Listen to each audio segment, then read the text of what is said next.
Hello my fellow paint monsters, how are you doing today? I hope you're great. Today I want to show you some paints from Lighthouse Cove, made by Maisy, who is definitely one of my favorite makers. I feel that she has an amazing ability to create palettes of colors that go amazingly well together, and her paints are very high quality.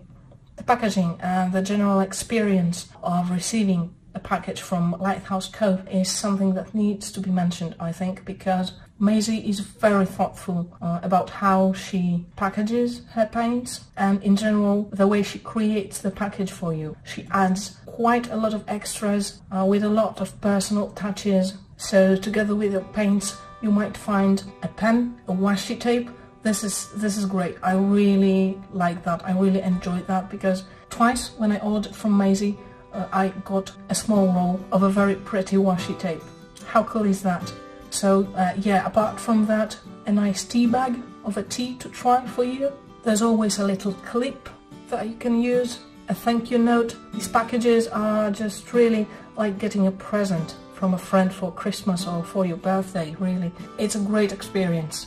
With one of my orders I also got a small sampler of 5 colors coming from an upcoming palette that was going to be released soon. So that was really nice. You're going to see the colors in the swatches at the end. The name of that palette was On a Picnic. I didn't get all the colors that were included in the palette, but you're going to see 5 of them. So yeah, let's move on to the swatches. The first 5 colors you see come from the Birch and Willow palette. And this is one of my very favorite sets at the moment, not only from Lighthouse Cove, but in general. I just can't get over how well these colors go together, and it's amazing what kind of impressions they can create together. Genuine Jade is a very light color. I thought, I wasn't sure if I was going to have a lot of use for it, but I end up using it over and over, and I think it's a lot more useful to have than I thought when I first tried it, even though I loved the shade itself, but it's just useful. Genuine Mayan green is incredibly deep and it offers a beautiful texture. Raw umber green can get pretty intense and pretty dark. I used it a lot, both for plants, for backgrounds, for all kinds of stuff. And coming back to Genuine Jade for a second, I thought it wouldn't layer well because it's so very light, but it turns out you can actually layer it pretty well and get a wider range of color out of it than I initially thought. It's worth mentioning also that Genuine Jade and Siderite are precious gemstone, semi-precious gemstone / mineral paints. And these two are indeed harder to re-wet, they just need more time and a little bit more water. And the last 4 colors on this page come from the set Silent Film Volume 1. This was the first set that I got from Maisy, and I instantly fell in love with it because the colors are so atmospheric and they have absolutely amazing texture. They glaze very well and work together beautifully. If you like heavily granulating colors, I highly recommend you get this set when you have an opportunity. And Maisy has also released a sequel, Silent Film Volume 2. I don't have it, but in the pictures it looks pretty stunning. Colors on the second page come from a Studio Ghibli themed palette, and they have Hayao Miyazaki written all over them. This Studio Ghibli palette is, by the way, a collaboration between Maisy and Anna Jane Sir, or Anna Rack. I'm going to leave a link to her profile on Instagram in the description of this video. She's a fantastic artist, make sure to check her out. And Anna was the one to give names to the colors in the set, and I think she did a pretty great job with it. Maisy really did her homework and created colors that really bring to mind Studio Ghibli's movies. I think Totoro's Lair is my personal favorite. It has this slight color separation into a light yellowy green and a darker bluish underlayer. And if you look really closely, you're going to see those tiny blue particles in it. But I wouldn't say this is a gritty watercolor. This is hardly noticeable at all. You have to look close to see it, and you don't really feel it under your brush. And the last 5 colors on this page come from the On a Picnic set. I got tiny samples of these colors with one of my orders. I don't know the names, unfortunately. They weren't written on the sample card, and I can't find the set in Maisy's shop right now. It's on holiday and it's not in stock presently. But anyway, you're going to get an idea of what these colors look like. I especially love the blue in the middle. It looks like Vivianite to me. It might not be terribly intense. It's got quite a lot of granulation and a hardly noticeable at all color separation into blue and dark grey or black. It does have some barely noticeable particles in it also, and these tend to brush off the paper a bit, but they're pretty difficult to notice in the first place.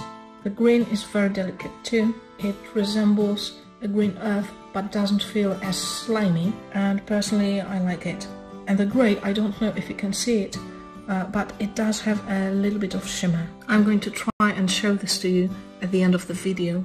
And sorry about the last colour, it's squeezed in. I ran out of printed sheets and I can't print these at home, and I just didn't want to delay everything because of it. So I hope you don't mind. Overall, I think all of these paints are very high quality.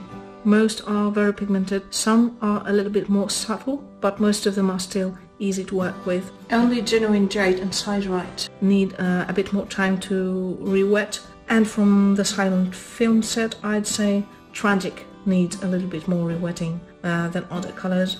But in general they're all easy to work with, they flow well. I can't wait to test the mixes these colours create next Friday.